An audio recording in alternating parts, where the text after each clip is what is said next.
안녕하세요. 꿈멘토 유종아입니다. 오늘은 학점은행제 사기 및 피해 사례 첫 번째 편 학습 플래너의 잠수 사연 들어보겠습니다. 어떤 분들은 본인과 관련 없는 일이라고 생각하실 수도 있지만 생각보다 흔한 일입니다. 학점은행제를 진행하시는 분들, 진행하기 위해 알아보시는 분들 모두 집중해서 들으시고 피해보지 마시길 바라겠습니다. 그럼 시작하겠습니다. 꿈, 목표, 2번은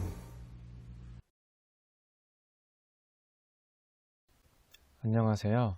저는 학점은행제로 편입을 준비하는 20대 후반의 남자입니다.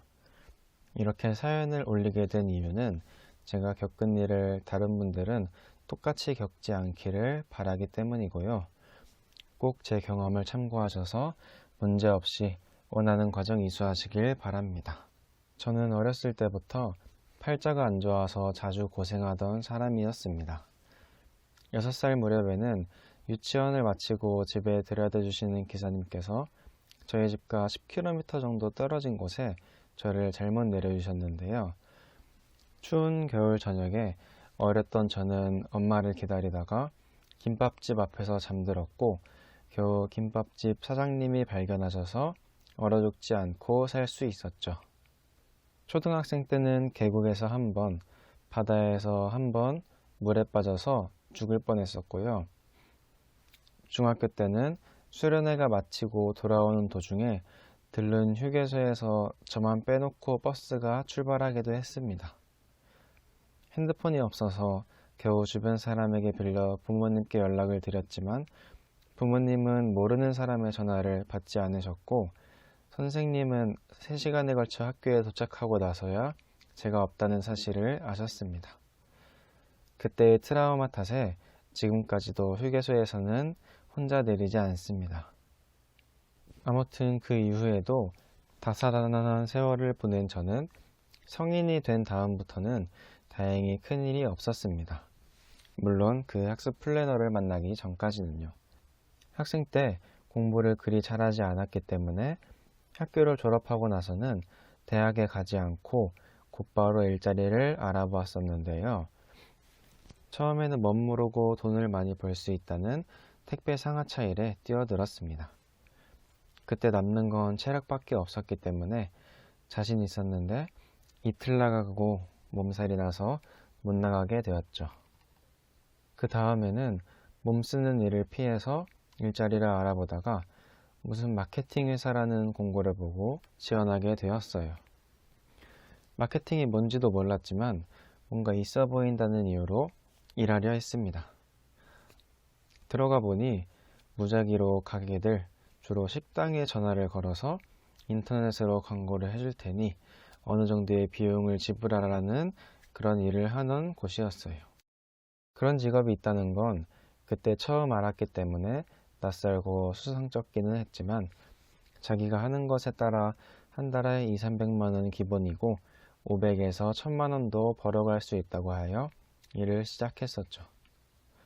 해보니까 나름 적성이 잘 맞아서 약 3년 정도 일했던 것 같아요. 정말 하는 만큼 돈이 벌리기 때문에 한때는 미친 듯이 일만 해서 한 달에 400~500만 원씩은 꾸준히 벌었던 것 같습니다.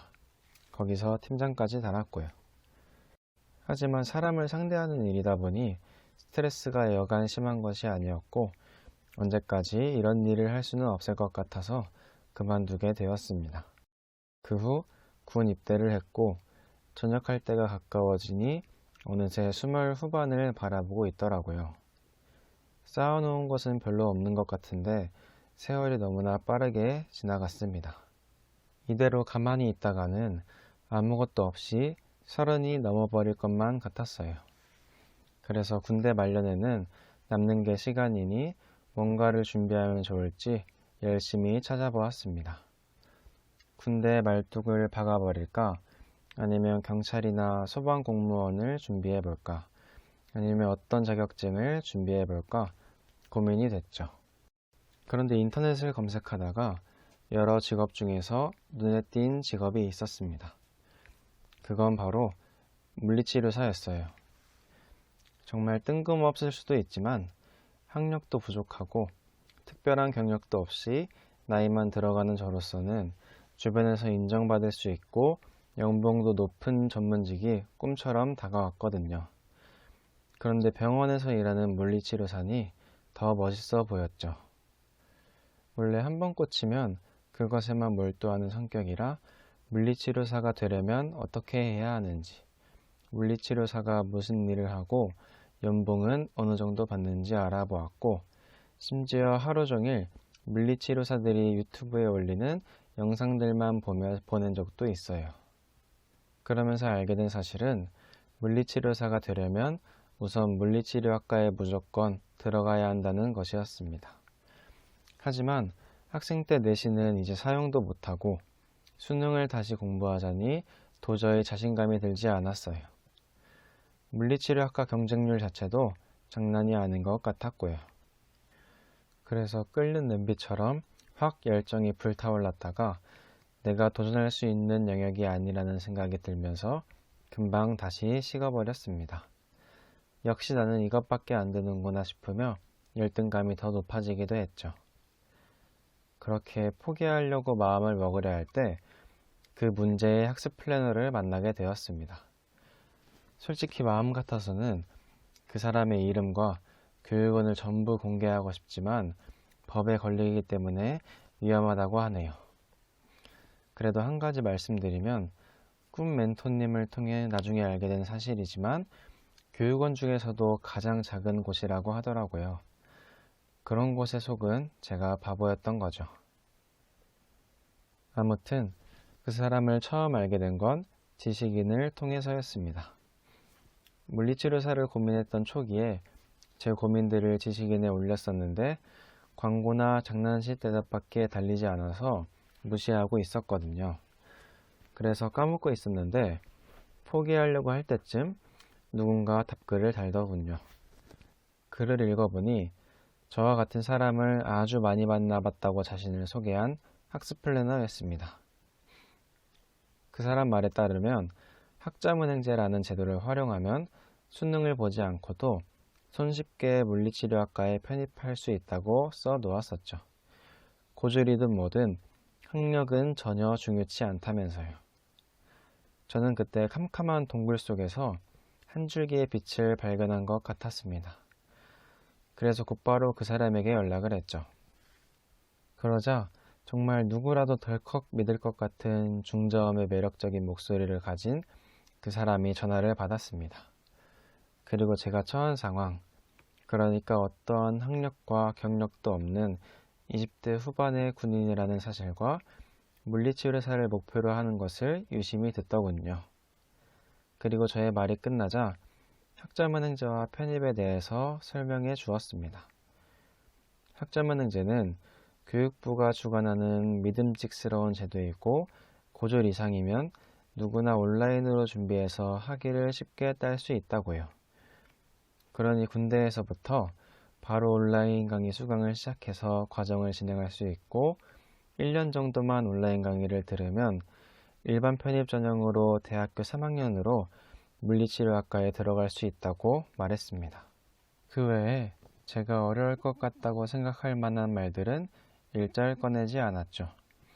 그 학습 플래너 말만 들으면 너무 쉬워 보이는데 사실 그렇게 쉽게 물리치료학과에 들어갈 수 있다는 것이 한 번에 믿기지는 않았습니다. 그러나 그 사람이 워낙 당당했고 목소리가 믿음이 갔어요. 무엇보다 제가 처한 상황 자체가 썩은 동아줄이라도 내려오면 잡을 심정이었고요. 그래서 저는 학습 플래너의 안내에 따라 2주 정도 후에 개강하는 반으로 수강 신청을 했습니다. 과정 자체를 쉽게 할 수 있도록 도와주고 자신이 1대1로 전담해서 관리를 해주는 대신 비용은 어느 정도 나와도 감수하라고 말했어요.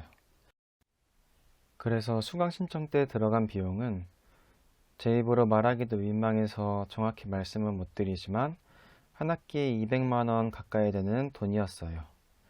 솔직히 비싸다고 생각은 했지만 그때 그 사람이 대학교 등록금을 생각해보라며 그것보다는 훨씬 적은 비용으로 학위를 따는 거라고 하니 할 말은 없더라고요.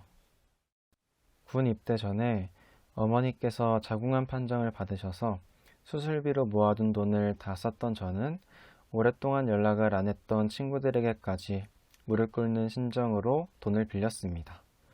그렇게 겨우겨우 수강 신청할 수 있었죠. 신청이 선착순이라 곧 마감될 거라며 하루에도 몇 번씩 전화해서 협박에 가깝게 겁을 주니 그렇게라도 돈을 마련해서 빨리 신청할 수밖에 없었습니다. 그때만 생각하면 주변 사람들에게 아직도 너무나 죄송하고 후회스럽습니다. 하지만 당시에 저는 1년 후에 물리치료학과에 당당하게 들어가서 다 갚으면 된다는 생각뿐이었죠. 그런데 개강하기 이틀 전에 일이 벌어졌습니다. 이제 곧 있으면 수강이 시작되니 조금 더 자세한 수강 방법을 알고 싶어서 군대 일과가 끝나고 학습 플래너에게 연락했는데요. 안 받더라고요. 처음엔 저녁이라 계속 전화하는 것도 민폐라는 생각이 들어 문자를 남겼습니다. 일이 바쁘겠거니 생각도 했죠. 하지만 1시간이 지나도 2시간이 지나도 답장이 없자 왠지 불안한 마음에 전화를 걸어보았습니다. 그래도 안 받더군요. 그날은 하는 수 없이 그렇게 지나보냈습니다. 내일이 되면 답장이 와 있겠지 하고요. 그런데 개강 바로 전날이 되어도 연락은 전혀 되지 않았습니다. 수강 신청 전에는 과장 조금 못해서 1초 만에 답장이 바로 오는 정도였고 오히려 먼저 매일마다 전화를 저한테 걸었었거든요. 그제야 운 없고 팔자 안 좋은 저의 지난 날들이 떠오르면서 무언가 크게 잘못되어 감을 느꼈습니다. 역시 그렇게 일이 순조롭게 흘러갈 리가 없었죠. 그리고 미친 듯이 인터넷을 검색해서 이 상황에 조언해줄 또 다른 학습 플래너를 찾았어요. 어느 블로그에서 추천하길래 그분에게 연락을 드렸고 그분이 바로 꿈 멘토님이세요. 그 꿈 멘토님과 딱 5분 동안 얘기하면서 제가 지금까지 사기를 당한 거란 사실을 알게 되었습니다. 수강 신청 때 들어간 비용이 터무니없이 비싸다는 사실부터 과정을 무조건 쉽게 말하면서 신청을 유도하고 곧 마감된다며 협박하는 것까지, 그러다가 신청 후에는 연락을 뚝 끊어버리는 게 전형적인 사기 수법이더라고요. 또한 사실 학점은행제로 편입을 준비하는 과정이 아무 노력 없이 강의만 듣는다고 해결되는 것도 아니며 물리치료학과는 특히 그에 맞는 전략에 따라 치밀하게 준비해야 한다는 사실도 알려주셨어요. 그렇게 저는 개강 전까지는 전액 환불이 된다는 말에 천만다행히 그 교육원은 수강 취소를 했습니다. 그리고 환불받은 걸로 주변에서 빌린 돈은 전부 돌려드리고 다음 군대 월급날까지 기다렸다가 처음에 냈던 비용의 3분의 1 정도도 안 되는 비용으로 꿈 멘토님의 도움을 받아 편입 준비 과정을 진행하게 되었습니다. 그래서 지금은 멘토님과 상담해서 제가 가장 높은 확률로 붙을 수 있는 대학교를 4곳 정도 선정했고 학점은행제 과정과 공인영어 성적을 준비하고 있습니다. 학점은행제 온라인 강의는 출석하는 게 처음에는 살짝 귀찮았지만 이제 적응이 되었고 시험이나 과제 자료에는 멘토님 도움을 받아서 비교적 수월하게 과목들을 이수하고 있습니다. 그리고 멘토님과 상의 끝에 편입에 필요한 영어 중 편입 영어는 과감히 버리고 공인 영어만 반영하는 대학을 골라서 열심히 토익 성적을 올리는 중입니다. 물론 유 멘토님은 이렇게 준비해도 100% 합격할 수 있다는 말은 하지 않으셨고 저도 그렇게 생각은 하지 않습니다. 하지만 드디어 저의 삶에서 가치 있는 목표를 찾았고 진심으로 도와주는 누군가와 함께 그곳을 향해 간다는 사실만으로도 만족합니다. 물론 합격하기 위해서 최선을 다해서 노력할 거고요. 그래서 지금까지 제가 어느 학습 플래너의 말만 믿고 사기를 당할 뻔했던 경험을 나눴는데요. 다른 분들은 부디 저와 같은 실수 반복하지 마시고 꼭 믿을 만한 분과 같이 진행하시길 바랍니다. 또한 무엇보다 스스로 진행하는 과정은 자기가 제일 잘 알고 있어야 한다고도 강력하게 말씀드리고 싶네요. 그럼 이 영상을 본 분들은 행복하게 모든 일이 잘 풀리길 바라며 제 사연을 마치겠습니다. 들어주셔서 감사합니다.